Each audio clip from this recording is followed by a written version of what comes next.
ओम शांति। आज है 1 जुलाई की मुरली और आज की मुरली में बाबा अपन ने कहे कि अपन मंथन चिंतन करनो है हर बात को।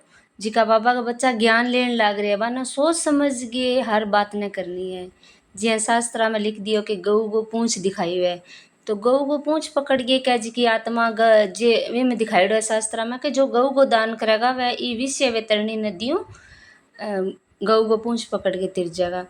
देखो संसार में इतना दुख है वह ज्ञान और समझ के बिना आपा कोनी वे पार जास का संसार विषय सागर बताई है। तो आत्मा मरे बाद में तो बेंगा कर्म कोई बा भुगती कौन का शरीर छोड़ देगी जो तो इस शरीर में ही आपा ने कष्ट आवेगा अपना कर्मा को हिसाब किताब आओ तो वो एक ज्ञान एक समझो ही आपा चुकतू कर सका।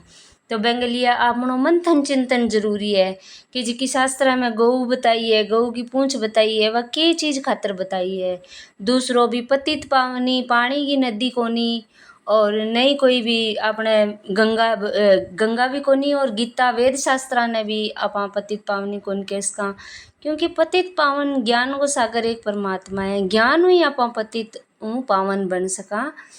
तो या आज की मुरली में बाबू आपा ने समझाने चाहिए कि जिको बाप ही शांति स्थापन करे तो शांति स्थापन किया होगी सिर्फ ज्ञान हुई होगी बाकी आप कहने दबाव बिठा देंगा लेकिन वो मन शांत को नहीं तो वह आत्मा शांत को नहीं हुए समझानी देवांगा तो वह आत्मा शांत हो सके ज्ञान समझानी देवांगा।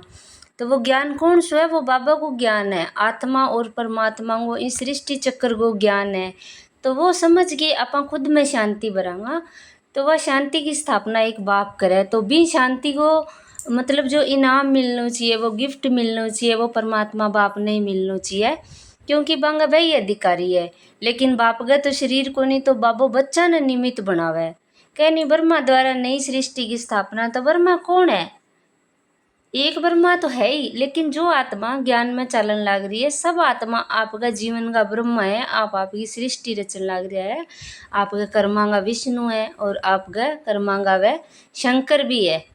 तो आप जिया जिया अपने विकर्मा को विनाश करा तो आप एक आत्मा तपस्वी रूप में शंकर तो जिया ही अपने अंदर ज्ञान शक्ति आवेगी और आप और न देवांगा वह शक्ति तो अब आप नई सृष्टि की स्थापना होगा करांगा और बाबा का सहयोगी बनांगा। तो शांति स्थापन करने में अपन सहयोगी बनांगा तो बाबा का निमित्त बच्चा ही यह चीज़ कर सके बन बाबा पक्का आशिक बोल लिया आज की मुरली में पक्का आशिक के करेगा।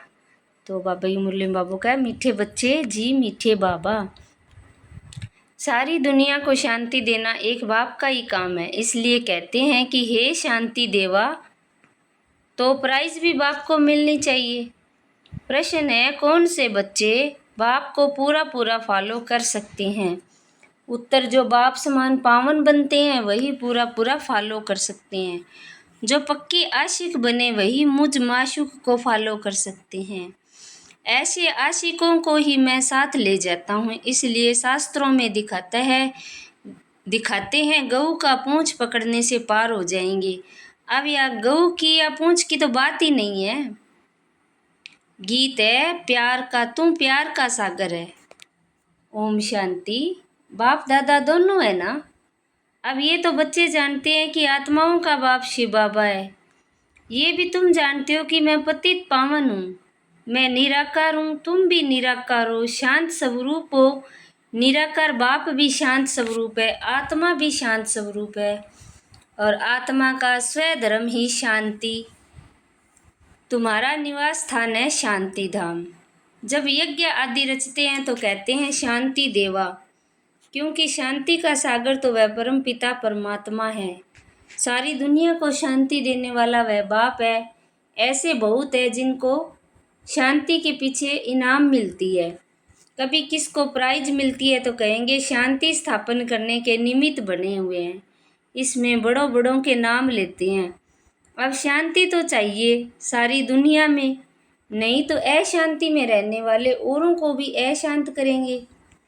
यह है ही रावण राज्य। रावण दुश्मन है ना राम को दुश्मन नहीं कहेंगे। रावण का पुतला जलाते हैं राम का नहीं जलाएंगे न त्रेता वाले राम की न परमपिता परमात्मा राम का पुतला जलाते हैं।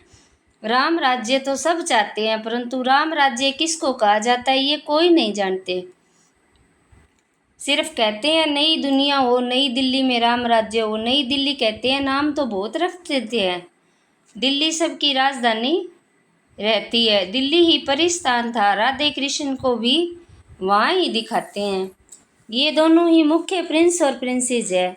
सिर्फ दोनों नहीं है, जरूर और भी होंगे। 8 राजाई तो गाई जाती है, तो बुद्धि से काम लेना है। सतयुग में जरूर राजाई भी होगी। और यहाँ भी देखो कितनी राजाई है। वृद्धि होते होते ढेर हो जाते हैं। फलाने फलाने गांव का महाराज, छोटे छोटे गांव भी बहुत है ना। सतयुग में इतने थोड़े थे। वहाँ तो लक्ष्मी नारायण का ही नाम वाला है। 2500 वर्ष उन्हों का राज्य चला है। मनुष्य कहते हैं लाखों वर्ष हुए। विचार की बात है। ये है आत्माओं के लिए भोजन। अब के विचार करना है कि लक्ष्मी नारायण को राज्य चलियो, यो मंथन चिंतन आत्मा के लिए भोजन है। ये रूहानी भोजन बाप देते हैं तुम्हारी बुद्धि को, आत्मा को।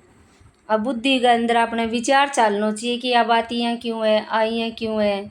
बाबू ज्ञान सुनावे, वह में सच्चाई कितनी है, की है, वह अपना मंथन चिंतन में चालना चाहिए सारे दिन। अब तुम्हारी बुद्धि का ताला खुला है। ऋषि मुनि आदि तो सब कहते थे रचता और रचना को नहीं जानते। अब तुम बच्चे ऐसे नहीं कहेंगे। अब अपनो तालो खुल गयो कि सृष्टि ने रचना कौन है और आपा कौन। तुम तो रचता और रचना के आदि मध्य अंत को जानते हो। अब आपा तो समझ गया भी बाबू, आपा ने समझानी दी कि आपा ही आत्मा देवकुल की आत्मा ही, और आपा इसी विकारी बन गई और अब आपा वापिस पवित्र बन जाएगा। तुम अपने 84 के चक्कर को जान गए हो। आदि में तुम देवी देवता थे, फिर मध्य में रावण की प्रवेशता होने से विकारी बन गए। अब है अंत। तो तुम जानते हो अभी पुरानी दुनिया का विनाश हो, फिर आदि होगी। आदि में होगा राम राज्य। मध्य से रावण राज्य शुरू होता है। अब रावण राज्य पूरा हो, फिर राम राज्य शुरू होगा। नर से नारायण बनना है ना, ये सत्यनारायण की कथा है। तुम जानते हो सर्व शास्त्रमयी शिरोमणि श्रीमद् भागवत गीता है। श्रीमत मिलती है श्रेष्ठ बनने के लिए। श्री कहते हैं श्रेष्ठ को। बच्चे जानते हैं एक गीता शास्त्र है जिससे देवी देवता धर्म के शास्त्र कहा जाता है, जिससे देवता धर्म की स्थापना होती है संगम पर। सतयुग में तो कोई पतित होते ही नहीं जो पावन बनाए। अब तुमको बाप समझाते हैं गीता को पतित पावनी कह नहीं सकते। गीता द्वारा पावन नहीं बन सकते। गीता के भगवान को पतित पावन कहते हैं। ये अच्छी रीति याद रखो। गीता को भगवान कौन है? शिव, निराकार परमात्मा। तो गीता है आदि सनातन देवी देवता धर्म का शास्त्र। तो अपन पहले वो भी कौन वेरो भी देवता है तो अंग धर्म को शास्त्र कौन सो है? हर धर्म को आपको शास्त्र है, कुरान, बाइबल। तो ये अपने धर्म को शास्त्र के गीता। गीता के समय ही महाभारत लड़ाई भी लगी थी, जिससे अनेक धर्म विनाश हुए और एक धर्म की स्थापना हुई। फिर वह शास्त्रा में दिखा रखे नहीं लड़ाई हुई गीता की स्थापना। तो आ लड़ाई के चीज़ की है? अपनी खुद विकारांग सागा लड़ाई है। और वह कौरव और पांडवां की लड़ाई दिखा दी। तो इसी कोई भी बात को नहीं। गीता के लिए कहते हैं देवी देवता धर्म का शास्त्र। ब्राह्मणों का शास्त्र नहीं कहते। ब्राह्मणों का नाम गीता में है ही नहीं। परम पिता परमात्मा ही आकर ब्रह्मा द्वारा इन सभी वेदों शास्त्रों आदि का सार बताते हैं। अब तुम समझते हो सतयुग में तो ब्राह्मण होते नहीं। वहाँ है लक्ष्मी नारायण देवताएं। ब्रह्मा के बाद है विष्णु। तो चित्रों में दिखाया है ब्रह्मा द्वारा स्थापना विष्णुपुरी की। ब्रह्मा और विष्णु इकट्ठे तो नहीं होंगे।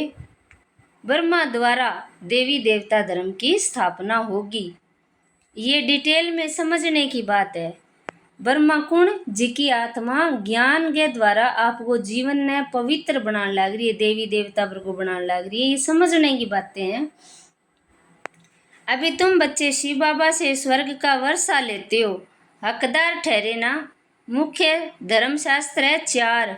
श्रीमद् भागवत गीता है नंबर 1 शास्त्र, जिससे नंबर 1 धर्म की स्थापना होती है। फिर होते हैं इस्लामी, बौद्धि।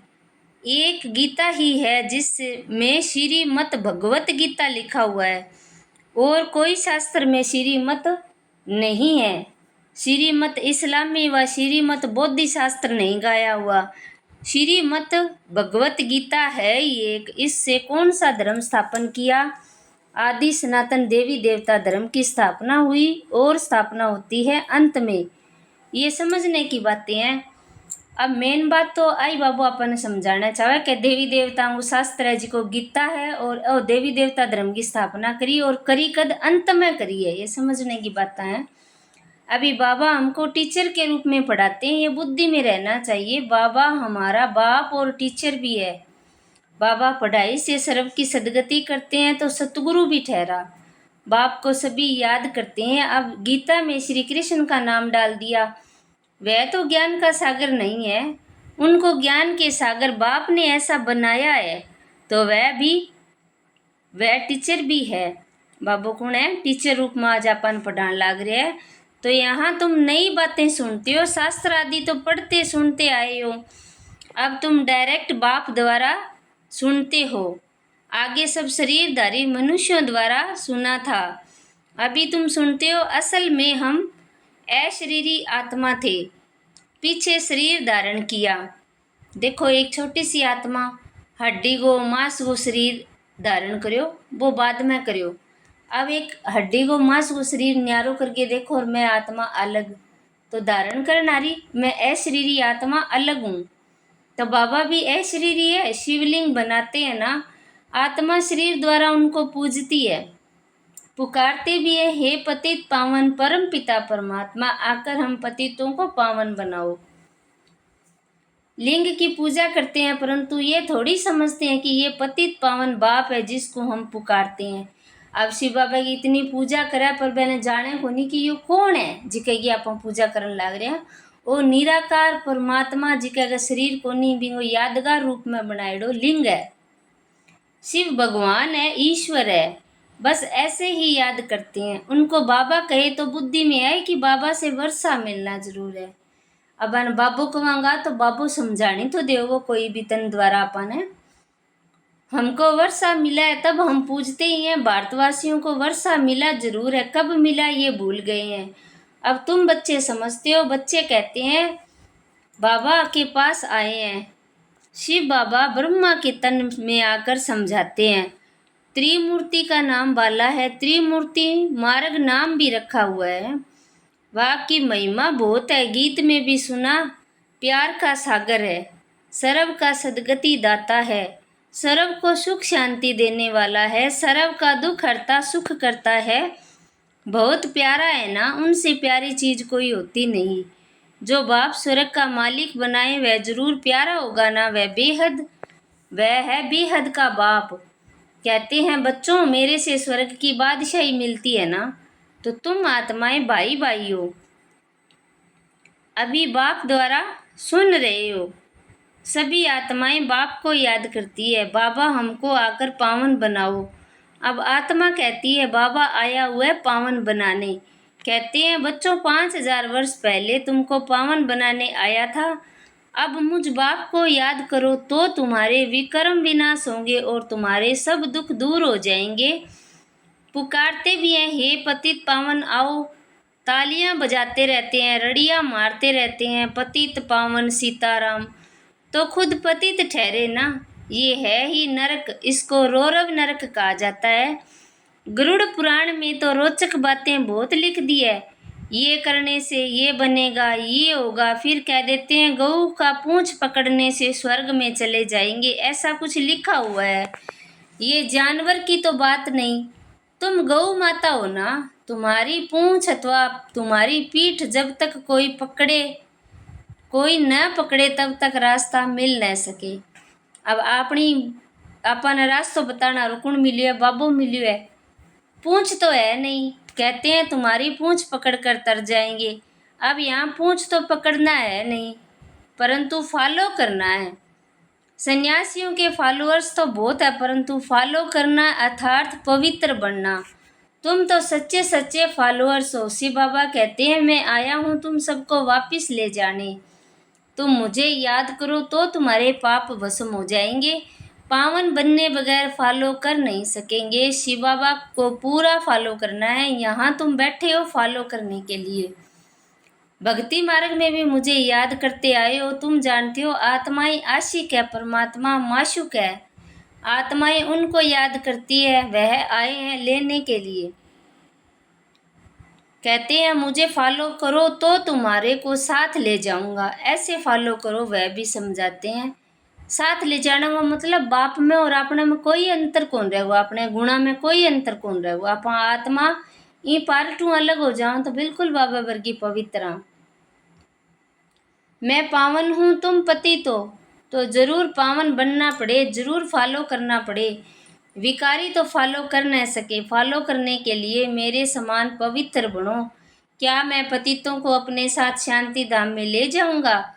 इतने सब मनुष्य भक्ति तप दान पुण्य आदि करते हैं मुक्ति पाने के लिए, क्योंकि यहाँ दुख है और चाहते हैं हम अपने घर वापस जाएं। बाप कहते हैं पवित्र जरूर बनना पड़ेगा। मैं पावन हूँ तब तो तुमको पावन बनाता हूँ। आऊंगा भी ब्रह्मा के तन में, मैं रचता हूँ। मैं इस ब्रह्मा के तन में आता हूँ, दिखाते भी हैं। ब्रह्मा द्वारा देवी देवता धर्म की स्थापना करते हैं। तुम बीके ही जानते हो कि शिव बाबा को फॉलो करना है। बाप कहते हैं मुझे याद करो तो मैं प्रतिज्ञा करता हूँ पावन दुनिया में ले चलूंगा, और कोई उपाय है नहीं। कहते हैं पतित पावन या दृष्टि ऊपर जाती है या तो पानी के तरफ देखते हैं। गंगा तो पतित पावनी है नहीं, ये तो सागर से निकली हुई नदियां हैं। अब पूंछ तो तुम्हारा पकड़ना चाहिए। अब अबो कह जी की बाबा का बच्चा ज्ञान सुने पावन बने, बांगो पूंछ पकड़ना मतलब बन फॉलो करनो। तो बाप कहते हैं तुमको पावन बनना है, मेरे को फॉलो करना है, तब ही साथ चल सकेंगे। बाप कहते हैं तुम मेरे साथ रहने वाले थे, अब 84 का चक्कर लगाए पतित बने हो, अब फिर मेरे को याद करो तो पावन बनेंगे। सन्यासी भी गृहस्थी को कहते हैं फॉलो करना है तो घर बार छोड़ो, और बाप कहते हैं मैं परम धाम में रहता हूँ, तुम भी चलेंगे या यहाँ ही विश्व सागर में रहना अच्छा लगता है? परम धाम में जाने का मतलब परम धाम में कितनी शांति है, कोई भी हलचल को नहीं। तो बिया अपनी आत्मा ने अभी बनाना है, मन बुद्धि ने अभी शांत करना है इस शरीर में रह के कि मैं परम धाम की रहने आ रही हूँ। तुमको तो पुकारते आए हैं हे पतित पावन आओ, तुम तो पुकारते आए हो हे पतित पावन आओ। अब बाप आए हैं साथ ले जाते हैं, कलप कलप आकर तुमको साथ ले जाता हूँ। फिर सतयुग में तुम बहुत सुखी रहते हो। ये लक्ष्मी नारायण स्वर्ग के मालिक थे ना, इन्हों को इतना सुख देने वाला कौन? Heavenly God father. बाप याद दिलाते हैं हमारी जयंती मनाते हो। परम पिता परमात्मा की जयंती सभी भारतवासी मनाते हैं। हमारा ये जन्म स्थान है। क्रिश्चियन थोड़ी मानेंगे, वह तो क्राइस्ट को मानेंगे। शिव जयंती भारतवासी बनाते हैं। ये सर्व के पतित पावन बाप का जन्म स्थान है। बाप सबको सुख देने वाला है, सर्व का लिबरेट करने वाला है, तो भारत कितना ऊंच है। बाप जानते हैं ड्रामा अनुसार जब हमारे बच्चे बहुत दुखी हो जाते हैं तब मैं आता हूँ वर्षा देने। ज्ञान का सागर, सुख का सागर बच्चों को वर्षा दे रहे हैं। कहते हैं मुझे फॉलो करो। ये जानते हो हम आत्मा विकारी हैं, इसलिए शरीर भी विकारी ही है।